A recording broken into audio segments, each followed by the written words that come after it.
नमस्कार. श्री स्वामी समर्थ सर्वांना. आजचा विषय खूप महत्त्वाचा आहे आणि तो म्हणजेच काय तर ज्या कुणाला गुरुचरित्र पारायण करणं शक्य नाही अशांनी कोणता असा ग्रंथ आहे की त्याचं पारायण केल्याने आपल्याला गुरुचरित्र पारायण करण्याची पुण्यप्राप्ती मिळत असते किंवा तेवढंच पुण्य आपल्याला पदरी पडत असतं. आता बऱ्याच महिलांचा प्रॉब्लेम असतो की आपले वेळेअभावी, आपला जॉब अभावी, आपले लहान मुलं आहेत, आपला संसार आहे आणि एकत्र कुटुंब असल्यामुळं आपल्याला या गोष्टी नाही जमत.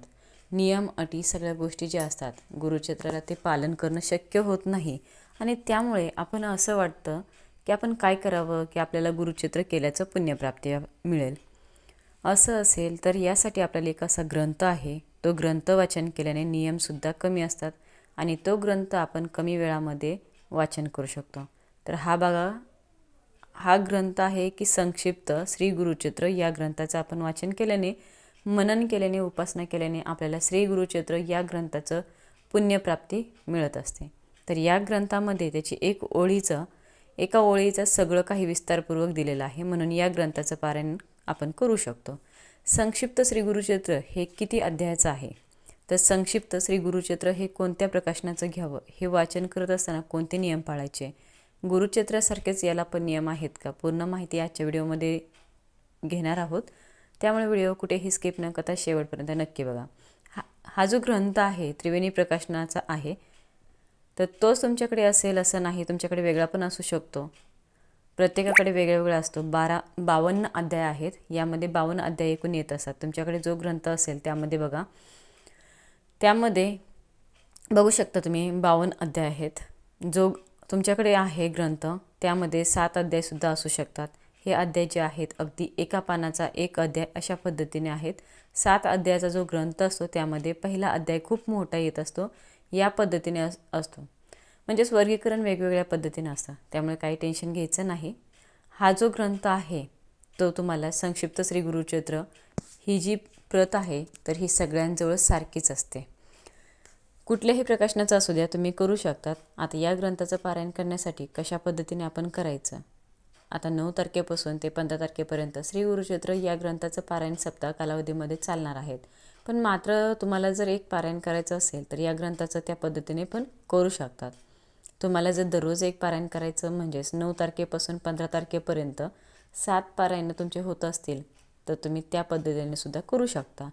हे पारायण करत असताना एका बैठकीत तुम्ही जर पारायण करायला गेले तर किती वेळ लागेल, तर बघा प्रत्येकाचं वाचन करण्याचा स्पीड कसं त्याच्यावरती असतं. 1 तास लागतो. नवीन असेल वाचण्यासाठी तर 1 तास किंवा सव्वा तास लागेल.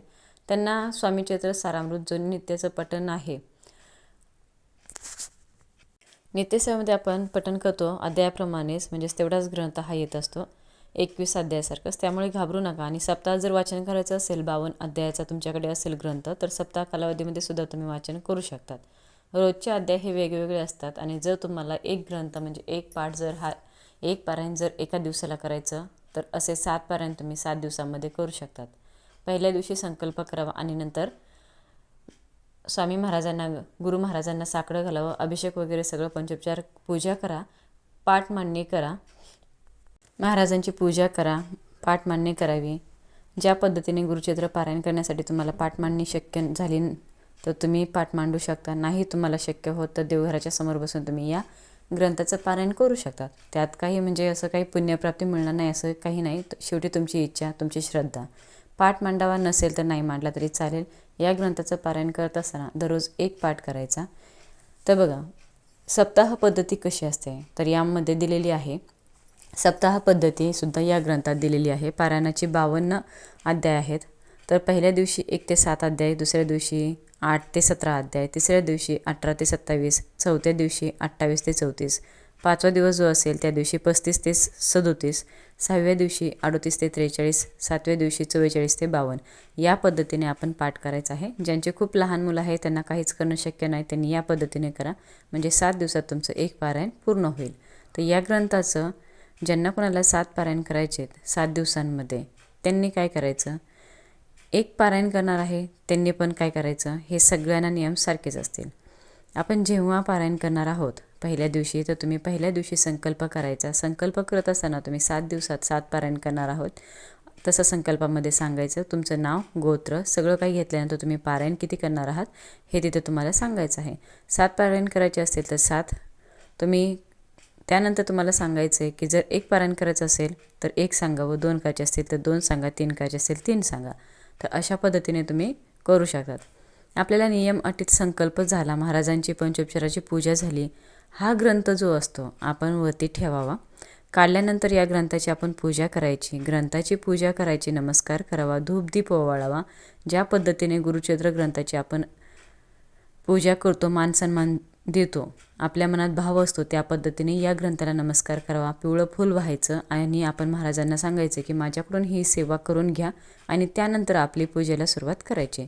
तर सर्वप्रथम स्वामीस्तवन पहिल्या दिवशी 1 वेळा म्हणायचं.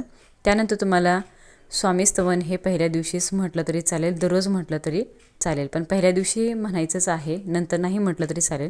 त्यानंतर ग्रंथ वाचन करायचं. तेव्हा या ग्रंथामध्ये घोर कष्टदान स्तोत्र दिलेलं आहे. तुम्हाला तुमच्या ग्रंथामध्ये आहे का नाही हे ते बघा. यामध्ये आहे म्हणून सांगत आहे. तर हे घोरष्टोद्धारण स्तोत्र 1 वेळा म्हणायचं. नंतर 1 माळ श्री स्वामी समर्थ या मंत्राचा जप करायचा आहे आणि नंतर 1 माळ गायत्री मंत्र जो आहे तो आपल्याला म्हणायचा आहे, किंवा 11 वेळा म्हटला तरी पण चालेल. गायत्री मंत्र का म्हणायचा की आपल्याकडून जर बघा गायत्री मंत्र म्हटल्याने आपल्याला पुण्यप्राप्ती लवकर मिळत असते. जे वाचन करत असतात त्यामध्ये क्षमाप्राप्ती मिळत असते. म्हणून 11 वेळा गायत्री मंत्र म्हणा. कारण मोठं गुरुचरित्र पठण करत तेव्हा आपल्याला 1 माळ गायत्री मंत्र दररोज आपण जप करत असतो, पण याला तरी आपण 11 वेळा गायत्री मंत्र करावा. श्री स्वामी समर्थ या मंत्राची 1 माळ जप घ्यायची आणि आपण वाचनाला सुरुवात करायची. वाचन पूर्ण करून घ्यायचं. वाचन केल्यानंतर आपण आरती महाराजांची करायची, किंवा 1 वेळा केली तरी सुद्धा चालेल. जेवणामध्ये जे पदार्थ असतात, जेवणाचे नियम काय असतात तर बघा, जेवणाचे असे नियम, तुम्ही जे जेवण करणार आहे तो नैवेद्य दाखवायचा आहे. आता बरेच लोक बोलतील की यालासुद्धा कांदा लसूण वगैरे याचा नियम लागू पडतात का, तर या ग्रंथाला कांदा लसूण वगैरे नियम लागू पडत नाही. त्यामुळे तुम्ही जे तुमचा रोजचा आहार आहे तो तुम्ही जेवण करू शकतात. सगळे पदार्थ तुम्ही खाण्यामध्ये घेणार आहेत ते व्हेज असायला पाहिजेत. सगळे पदार्थ तुम्ही खाऊ शकता. फक्त तुम्हाला सांगेन, आपण जेवण करायच्या आधी नैवेद्य आपल्या महाराजांना दाखवायचं आहे. आरती आपल्याला घ्यायची आहे. दोन्ही वेळा झाली तर दोन्ही वेळा घ्या, सकाळी संध्याकाळी. वाचण्याचा जो वेळ असतो तो एकच ठेवायचा प्रयत्न करा, सकाळी किंवा संध्याकाळी केव्हाही वाचा. दुपारी फक्त 12 ते 12:30 वाचू नका. जर तुम्हाला 4च्या आधी शक्य झालं तर 4 वाजेच्या आधी प्रयत्न करायचा पठण करण्याचा. शक्य नाही झालं, ड्युटी आहे, बऱ्याच अडचणी आहेत, तर संध्याकाळी करा तरी पण चालेल. प्रयत्न करायचा 4च्या आधी वाचन करायचा. 12 ते 12:30 दुपारच्या कालावधीमध्ये वाचन करायचं नाही. त्यावेळेस दत्त महाराजांची सेवा केली जात नाही. या पद्धतीने करा. आता नियम काय असतात तर नियम म्हणजेच काय, आपण जे 7 दिवस पारायण करणार आहोत, किंवा या ग्रंथाचं जेव्हा आपण पारायण करणार याच दिवसांमध्ये नाही तर इतर दिवसांमध्ये सुद्धा आपण करत असतो, त्यावेळेस आपल्याला मांसाहार कडकडीत वर्ज्य करायचा आहे. ब्रह्मचर्याचं पालन करायचं. तुमची इच्छा असेल तर तुम्ही करू शकता. तुमच्याकडनं म्हणजे करायचं असेल तर तुम्ही ब्रह्मचर्याचं पालन करावं. 7 दिवसाची गोष्ट काय अशी जास्त नाही. त्यानंतर बघा, मांसाहार करा, कडकडीत वर्ज्य आहे.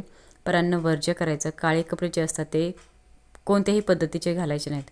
गुरुचरित्र पारायण म्हणजे वाचन करत असताना काळे कपडे परिधान करायचेच नाहीत. आपले जे कपडे असतात ते स्वच्छ असावेत. काचेच्या बांगड्या, हळदी कुंकू कपाळी लावायचं आहे, डोक्यावर पदर. या छोट्या छोट्या आपल्याला गोष्टी लक्षात घेऊन आपल्याला वाचन करायचं. तर या पद्धतीने तुम्ही वाचन करू शकतात.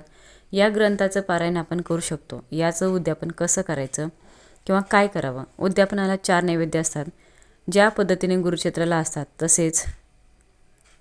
तसे नाही, परंतु ग्रंथाच्या पारायणाची सांगता उद्यापन त्या दिवशी आपण गोडाचा नैवेद्य काहीतरी जे महाराजांना आवडेल, आपल्याला वाटतं की महाराजांसाठी हे मला बनवायचं, तो पदार्थ तुम्ही बनवू शकता. अगदी डाळ भात, घेवड्याची भाजी, चपाती किंवा लाडू बेसनाचे लाडू, पुरणपोळी, या पद्धतीने तुम्हाला जे बनवायचं आहे नैवेद्य तुम्ही ते नैवेद्य दाखवू शकता. परंतु ह्याला 4 नैवेद्याची दाखवायची गरज नाही.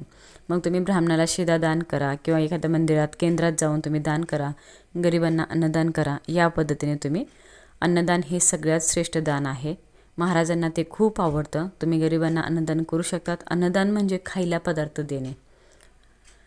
तर पैसे दिले, आणि कारण की कसं असतं की आपल्याला माहिती नसतं, त्यामुळे ते सुद्धा आपल्याला ते पैसे कसे वापरतात लोक, ते पैसे, त्यामुळे पैसे देऊ नका, अन्नदान करा.